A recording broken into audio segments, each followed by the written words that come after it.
Han pasado 21 días desde la noche sin luna que cambió la historia de Venezuela. 21 días desde que aquel equipo de élite, esa fuerza fantasma que describimos en reportes anteriores, extrajo a Nicolás Maduro del Palacio de Miraflores. Pero hoy, la noticia no está en Caracas. Hoy, el centro de gravedad geopolítico se ha desplazado 700 kilómetros al oeste hacia la península de Paraguaná. Lo que estamos viendo en este momento en las pantallas de radar y a través de imágenes satelitales no es una invasión, es una operación de estabilización de activos críticos. A las 0400 horas de esta madrugada, el silencio del desierto de Falcón se rompió, no con bombas, sino con el sonido inconfundible de rotores pesados. Helicópteros Chinook y Black Hawk del Comando Sur de los Estados Unidos han aterrizado en los perímetros del complejo refinador de Paraguaná, el centro de refinación más grande del hemisferio occidental, que incluye las plantas de Amoay y Cardón. Pero atención, porque los hombres que descienden de esas aeronaves no son solo infantes de marina preparados para el combate, son ingenieros del Cuerpo de Ingenieros del Ejército de los Estados Unidos y contratistas civiles de empresas como Chevron y Halliburton. La imagen es surrealista. Tecnología militar de punta desplegándose sobre una infraestructura que, como hemos analizado antes, se cae a pedazos tras años de desinversión y saqueo sistemático. ¿Por qué ahora y por qué las refinerías? La respuesta está en los informes de inteligencia que se filtraron hace 48 horas. Con Maduro fuera de juego y la estructura del cártel de los soles fracturada, la facción leal a Diosdado Cabello intentaba una última jugada desesperada: el saqueo final o, peor aún, el sabotaje de tierra arrasada. Se detectaron movimientos de camiones cisterna no identificados y la desactivación de los sistemas de seguridad industrial en Amoay. Washington no podía esperar más. La Casa Blanca entendió que si Diosdado y su hermano José David Cabello lograban destruir o secuestrar el flujo de combustible, la transición democrática nacería muerta. Sin gasolina, no hay alimentos moviéndose, no hay plantas eléctricas funcionando y el caos social sería el caldo de cultivo perfecto para una insurgencia prolongada. Lo que vemos ahora es una carrera contra el tiempo.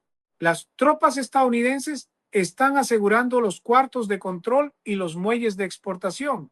No ha habido resistencia significativa por parte de la Guardia Nacional.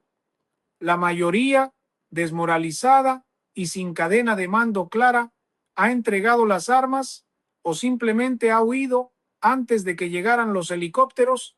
Sin embargo, el estado de las instalaciones es peor de lo que los satélites mostraban. Tuberías oxidadas, fugas de crudo y sistemas eléctricos remendados. El reto no es militar, es de ingeniería. Estados Unidos no está tomando estas refinerías para robar el petróleo, como dice la propaganda de los remanentes del régimen. Están tomándolas porque saben que son la única arteria que mantiene vivo al paciente llamado Venezuela. Si esta arteria colapsa, el país colapsa. Y mientras los ingenieros evalúan el daño en Caracas, el silencio de la nueva presidenta encargada, Delcy Rodríguez, es ensordecedor. ¿Es esto parte del pacto secreto de transición o es una imposición unilateral del Pentágono? Mientras el polvo del desierto de Falcón se asienta sobre los uniformes de los marines en Paraguaná, en Caracas se está librando una guerra mucho más oscura y silenciosa, una guerra de llamadas telefónicas encriptadas y lealtades que se desmoronan minuto a minuto. La noticia de la toma de las refinerías ha caído como una bomba termobárica dentro del fuerte Tiuna. Fuentes de inteligencia militar confirman que por primera vez en 25 años el alto mando militar no ha logrado emitir un comunicado conjunto. El silencio del ministro de Defensa, Vladimir Padrino López, es el síntoma más claro de la fractura interna. Padrino, un estratega que ha sobrevivido a todas las purgas, entiende la matemática básica de la guerra moderna. Los tanques T-72 y los aviones Sukhoi comprados a Rusia no funcionan con ideología revolucionaria, funcionan con combustible. Y al perder el control de Amoy y Cardón, la Fuerza Armada Nacional Bolivariana ha perdido efectivamente su capacidad de movilidad estratégica. Estados Unidos no solo ha tomado una infraestructura industrial, ha puesto un torniquete en la yugular logística del ejército venezolano. Sin embargo, la rendición no es una opción para todos. En este escenario de jaque mate logístico, la figura de Diosdado Cabello emerge con la peligrosidad de un animal acorralado. Informes de campo indican movimientos inusuales en la parroquia 23 de enero y en las zonas altas de Petare. No son tropas regulares, son los colectivos, los grupos paramilitares armados y financiados durante décadas para defender la revolución cuando el ejército fallara. Diosdado, sabiendo que su cabeza tiene un precio y que no hay lugar para él en una transición negociada, está activando su opción de Sansón. Si él cae, derribará las columnas del templo con él. Se han interceptado comunicaciones ordenando a estos grupos tomar posiciones en autopistas clave y prepararse para una guerra asimétrica urbana.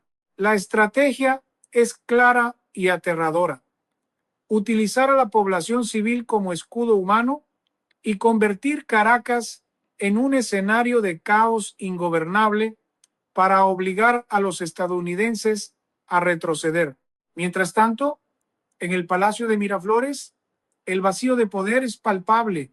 Delcy Rodríguez, actuando como presidenta encargada bajo la sombra de la intervención, se encuentra atrapada entre la espada y la pared. Por un lado, los canales diplomáticos con Washington, gestionados a través de intermediarios en México y Barbados, le exigen la desmovilización inmediata de los paramilitares de Diosdado como condición para cualquier alivio de sanciones o reconocimiento futuro. Por otro lado, ella sabe que Diosdado controla los órganos de inteligencia interna y que cualquier movimiento en falso podría resultar en un golpe interno sangriento antes de que los estadounidenses puedan consolidar su posición. La economía del país, ya en ruinas, ha entrado en una parálisis total en las últimas 6 horas. El mercado negro de divisas se ha disparado, los comercios han bajado sus santamarías por miedo a los saqueos y la población se encierra en sus casas reviviendo los fantasmas de los peores días de 2017, pero con una diferencia crucial. Esta vez, el imperio no es una retórica en televisión, sino una realidad física controlando la energía del país. La pregunta que resuena en los pasillos de Washington y en los búnkeres de Caracas es: ¿obedecerá la Guardia Nacional las órdenes de Diosdado de reprimir y combatir, o el control estadounidense del combustible forzará a los comandantes regionales a pactar su propia supervivencia? La estructura del Cártel de los Soles se basaba en el flujo de dinero del narcotráfico y el contrabando de gasolina. Con la gasolina fuera de la ecuación y las rutas aéreas vigiladas por los AWACS estadounidenses que ahora patrullan el Caribe sin oposición, el modelo de negocio de la cúpula militar se ha evaporado en una mañana. Lo que estamos presenciando es el desmantelamiento en tiempo real de un Estado mafioso, no por la fuerza bruta de una invasión masiva, sino por la asfixia estratégica precisa. Pero el peligro es máximo. Un régimen que se siente morir puede intentar matar todo lo que pueda antes de exhalar su último aliento. Mientras las refinerías de Paraguaná están bajo control operativo estadounidense, la batalla por Caracas ha entrado en una fase mucho más compleja y letal: la guerra electrónica y de inteligencia. En las últimas 4 horas, el espectro electromagnético sobre la capital venezolana ha sido dominado por aviones de guerra electrónica X-130H Compass Call de la Fuerza Aérea de los Estados Unidos. El objetivo: cegar y ensordecer a las facciones leales a Diosdado Cabello. Las comunicaciones encriptadas del SEBIN y la DGCIM han sido interrumpidas o saturadas con ruido blanco. Los generales leales que intentan coordinar el movimiento de tanques o artillería se encuentran gritando a radios muertas: es un apagón de comando y control, diseñado quirúrgicamente para aislar a los líderes del régimen de sus tropas en el terreno. Sin órdenes claras, la cadena de mando se disuelve en el pánico, pero Diosdado Cabello, un veterano de la conspiración, anticipó este movimiento. Informes de inteligencia humana sobre el terreno, proporcionados por fuentes dentro del propio chavismo que buscan inmunidad, señalan que Cabello ha abandonado la tecnología digital, ha vuelto a lo básico: mensajeros en motocicleta, notas escritas a mano y códigos verbales preestablecidos. Se mueve como un fantasma entre la red de túneles subterráneos que conectan el fuerte Tiuna con bases de la milicia en las montañas circundantes. La caza del hombre ha comenzado. Drones MQ-9 Reaper circulan silenciosamente a 20.000 pies de altura, escaneando firmas de calor y patrones de movimiento, buscando el error fatal que revele su ubicación exacta. No es solo una persecución, es una operación de decapitación estratégica en tiempo real.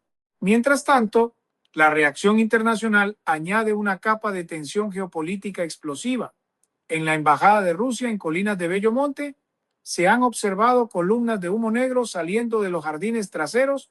No es un incendio accidental, es la quema masiva de documentos. Moscú, pragmático y frío, ha entendido que su inversión en el régimen bolivariano es un costo hundido.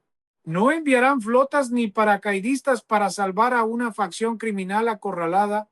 Su prioridad ahora es borrar las huellas de años de transacciones ilícitas, venta de armas y operaciones de lavado de dinero antes de que los equipos forenses estadounidenses pongan un pie en los ministerios. China, por su parte, ha emitido un comunicado cauteloso llamando a la estabilidad del mercado energético, una señal diplomática clara de que aceptarán el cambio de mando siempre y cuando sus deudas sean reconocidas por el nuevo gobierno de transición. El régimen se ha quedado solo. Sin embargo, en las calles la situación es volátil. Los colectivos, activados por esas órdenes manuscritas de Cabello, han comenzado a establecer puntos de control ilegales en las autopistas Francisco Fajardo y Prados del Este. Armados con fusiles AR-15 y granadas, están secuestrando camiones de carga y aterrorizando a los civiles que intentan huir de la ciudad. No buscan combate militar directo contra los marines, buscan crear una crisis humanitaria televisada. Su táctica es el caos: incendiar autobuses, saquear supermercados y culpar a la invasión imperialista. Es una estrategia de tierra quemada urbana. Las fuerzas especiales de EEE-U, conscientes de la trampa de Black Hawk Down, evitan por ahora entrar en los barrios densamente poblados. En su lugar, están utilizando inteligencia de señales para localizar los depósitos de armas de estos grupos paramilitares y marcarlos para ataques de precisión con misiles Hellfire que minimicen los daños colaterales. La noche en Caracas se ilumina no con luces de calle que han fallado por el colapso de la red, sino con las explosiones controladas de estos arsenales ocultos. La guerra ha llegado a la puerta de casa y el sonido de las explosiones es el nuevo ritmo cardíaco de la ciudad. Mientras los misiles Hellfire iluminan la noche en los barrios altos de Caracas, en las urbanizaciones exclusivas como el Country Club y Valle Arriba, se desarrolla un drama muy diferente pero igualmente desesperado. Aquí no hay hambre, hay pánico financiero. Los hijos de la revolución, esa generación de relevo o bolichicos que describimos en nuestros informes anteriores, aquellos que nunca dispararon un fusil, pero que controlan imperios de importaciones, fantasmas y cuentas en Andorra, están descubriendo que su jaula de oro se ha cerrado. Informes de inteligencia financiera confirman que el Departamento del Tesoro de los Estados Unidos ha activado el protocolo Medusa y Maries Delos, un bloqueo instantáneo y automatizado de cualquier activo vinculado no solo a los jerarcas sancionados, sino a sus familiares, hasta el tercer grado de consanguinidad. Las tarjetas de crédito Black y Platinum, símbolos de su impunidad, han dejado de funcionar simultáneamente en restaurantes de Madrid, Miami y Caracas. El dinero el único Dios verdadero de esta élite, se ha evaporado en la nube digital. La situación en el aeropuerto de Caracas Óscar Machado Zuluaga, conocido como el aeropuerto de los ricos en Charalave, es de caos absoluto. Testigos presenciales reportan que pilotos de jets privados se niegan a despegar. No es solo por la falta de combustible de aviación, ahora bajo control estricto de los marines en Paraguaná, es por el miedo a ser interceptados por los cazas F-16 estadounidenses que patrullan el espacio aéreo soberano. Se ha filtrado que un Gulfstream G650, propiedad de un testaferro clave de la industria del oro, intentó despegar sin plan de vuelo hacia Turquía y fue obligado a aterrizar escoltado por aviones de combate a los pocos minutos. El mensaje es brutalmente claro: nadie sale, la ratonera está sellada. Y en este encierro, la lealtad se cotiza a la baja. Los teléfonos encriptados de la DEA y la CIA están recibiendo un torrente de llamadas. No son generales ofreciendo rendición. Son los banqueros, los contadores y los asistentes personales de la cúpula chavista ofreciendo discos duros, contraseñas y rutas de lavado de dinero a cambio de una visa y protección de testigos. Esta implosión interna es más peligrosa para el régimen que cualquier división de marines. La estructura de poder basada en el soborno y el chantaje mutuo se está canibalizando. Se sabe que Delcy Rodríguez, en su precario rol de presidenta interina, ha ordenado al SEBIN detener a varios de estos bolichicos que intentaban huir, acusándolos de traición a la patria. Es un espectáculo grotesco. El régimen devorando a sus propios hijos para intentar proyectar autoridad, pero la autoridad se ha disuelto. En las fronteras con Colombia y Brasil, la situación es crítica. Los puentes internacionales, bloqueados durante años por contenedores oxidados, ahora están atestados de gente, pero no son migrantes saliendo, son camiones de ayuda humanitaria esperando luz verde. Sin embargo, el Comando Sur ha ordenado detener el avance. La inteligencia sugiere que los paramilitares de Diosdado han minado los accesos principales. Usar la ayuda humanitaria como cebo para una masacre sería el golpe propagandístico final que buscan los radicales. En medio de este colapso surge una nueva amenaza, una carta que nadie esperaba que se jugara tan pronto. Fuentes dentro de Corpoelec, la Corporación Eléctrica Nacional, han alertado sobre movimientos extraños en la central hidroeléctrica Simón Bolívar en Guri. No se trata de fallas técnicas habituales. Ingenieros leales a la facción radical han tomado el control de la sala de turbinas y han expulsado al personal civil. La amenaza es apocalíptica. Si las fuerzas estadounidenses intentan avanzar hacia el centro de Caracas, apagarán el país definitivamente. No un racionamiento, sino un sabotaje irreversible de las turbinas que sumiría a Venezuela en una oscuridad medieval por años. ¿Es el chantaje definitivo? Washington se enfrenta ahora a un dilema moral y estratégico de proporciones gigantescas. ¿Cómo liberar a un país que está siendo tomado como rehén por sus propios carceleros, dispuestos a destruir la infraestructura crítica antes que entregarla? La noche es larga y la oscuridad amenaza con volverse eterna. La situación en la central hidroeléctrica Simón Bolívar en Guri ha pasado de ser una crisis táctica a convertirse en el punto de inflexión más peligroso de toda la operación. Informes satelitales y de inteligencia humana confirman lo impensable. Técnicos leales a la facción radical de Diosdado Cabello han colocado cargas explosivas plásticas C4 en los puntos estructurales clave de la sala de máquinas número 2. No es un sabotaje para apagar la luz unas horas. Es un plan de demolición calculado para destruir las turbinas generadoras que alimentan al 70% de Venezuela. Si detonan esas cargas, el país no solo quedará a oscuras, regresará a la era preindustrial. Los hospitales, que dependen de generadores con combustible limitado se convertirían en morgues en cuestión de horas. El sistema de bombeo de agua potable colapsaría. Es, en términos prácticos, un genocidio por inacción energética. En Washington, la sala de situación de la Casa Blanca es un hervidero de tensión. La opción militar directa, un asalto aéreo masivo sobre la represa, ha sido descartada temporalmente por el alto riesgo. Una bala perdida, un detonador presionado por pánico, y la catástrofe sería irreversible. En su lugar, el Comando Cibernético de los Estados Unidos está lanzando una ofensiva digital masiva.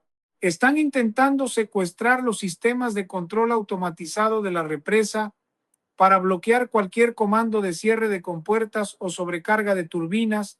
Sin embargo, los saboteadores dentro de Guri han desconectado los sistemas de la red, han aislado digitalmente la planta, operando en modo manual.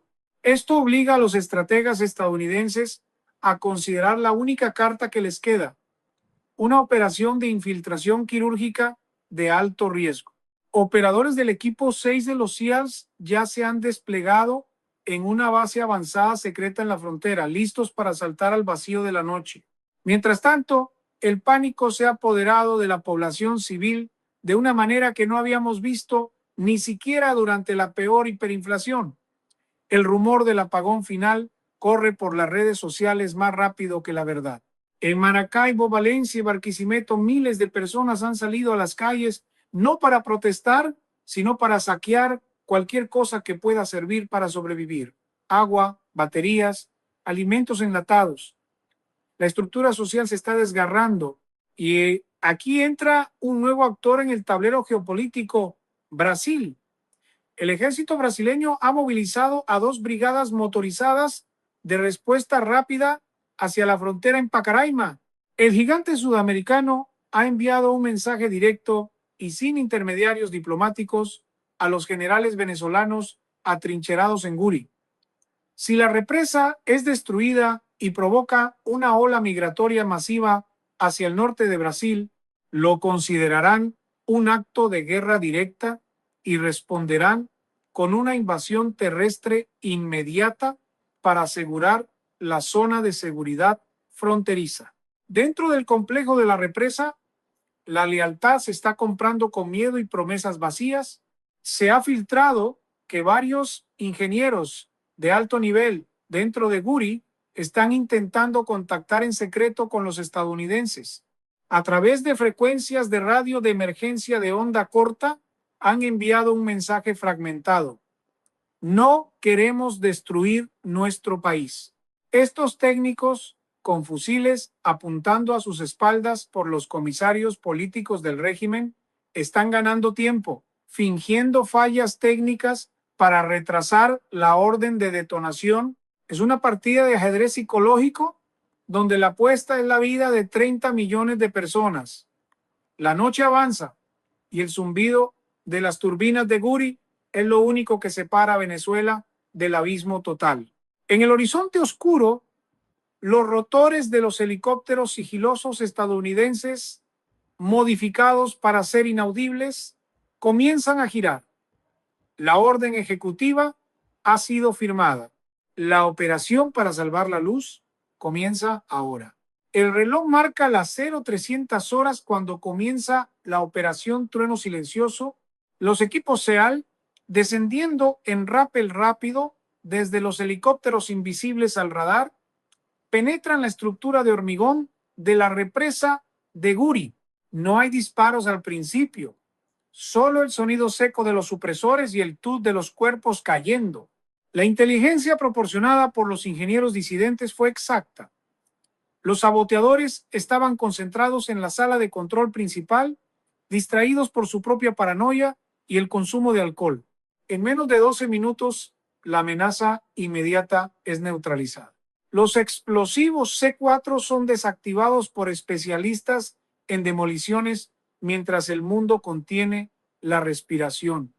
La luz en Venezuela parpadea una vez, 2 veces y se estabiliza. Guri está segura, el chantaje de la oscuridad ha fracasado. La noticia de la toma de Guri corre como la pólvora hasta Caracas, rompiendo la última línea de defensa psicológica del régimen al amanecer. La estructura de mando de los colectivos se desintegra. Sin la amenaza del apagón y con sus comunicaciones cortadas, los paramilitares abandonan sus puestos en las autopistas, mezclándose con la población civil para evitar ser identificados. El fuerte Tiuna abre sus puertas no para combatir, sino para negociar la rendición. Los generales que ayer juraban patria, socialismo o muerte, hoy buscan desesperadamente a los enlaces de la CIA para entregar a sus superiores. La figura de Diosdado Cabello se ha desvanecido. Los rumores lo sitúan huyendo hacia la selva del Orinoco o cruzando la frontera verde, convirtiéndose en un fugitivo internacional, un fantasma del pasado que, aunque peligroso, ya no tiene un estado que lo proteja. Con la luz del sol iluminando el valle de Caracas, columnas de vehículos blindados Stryker de Estados Unidos, acompañados por unidades de la Policía Militar venezolana que han cambiado de bando, entran por la autopista regional del centro. No hay multitudes lanzando flores, ni resistencia armada masiva. Hay un silencio cauteloso, una mezcla de alivio y miedo profundo. La gente observa desde los balcones, incrédula. Han sobrevivido a la noche más larga de su historia. Delcy Rodríguez aparece en cadena nacional, flanqueada no por militares, sino por un Consejo Civil de Transición y un general estadounidense en uniforme de campaña. Su discurso es breve. Se anuncia el cese de la usurpación y el inicio inmediato del plan de ayuda humanitaria. Venezuela despierta en el día 22 como una nación libre, pero devastada. El régimen ha caído, pero deja un país en los huesos, una economía pulverizada, una generación traumatizada y una infraestructura que tardará décadas en reconstruirse. La victoria militar ha sido quirúrgica y rápida, pero la guerra por la paz apenas comienza. Los marines aseguran las calles, los barcos con comida atracan en La Guaira y los ingenieros comienzan a reparar los pozos petroleros. El monstruo ha sido decapitado, pero el veneno sigue en el sistema. Hoy no celebramos un final feliz de película. Documentamos el inicio de una reconstrucción dolorosa. La historia recordará este mes no como el momento de la invasión, sino como el instante en que Venezuela dejó de morir para empezar lentamente a respirar de nuevo. Aquí termina el reporte de la caída. Aquí comienza la historia de la resurrección